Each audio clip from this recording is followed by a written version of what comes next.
هذه الكميات بفضل الله عز وجل بتبرع كريم من مسلمين الباكستان بواسطة مؤسسة براستكس. كل الشكر والتقدير لهؤلاء الإخوة ولمسلمون باكستان على دعمهم واستمرارهم في دعم صمود أبناء شعبنا الفلسطيني في شمال قطاع غزة. طحين أبيض. بارك الله فيك والله يبارك فيك.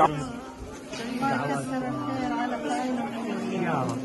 والله يكسر الخير على فاعل الخير يا رب اللي بكم كله يا رب ويوفقهم يا رب ويكون. ايش بتسوي؟ بدك طحين؟ هي طحين. تعال طيب تعال استعجل تعال. يلا السلام عليكم. الله يخلف عنه الله يخلف عنه. الله يفرجها يا حجي وان شاء الله ربنا حيحل هاي الازمه ان شاء الله. ايش عملت هذا اليوم مبسوط؟ والله ما شيء ولا حاجه. هذا طحين ابيض من اهل الخير، طلعتوا فيه من كل دول العالم.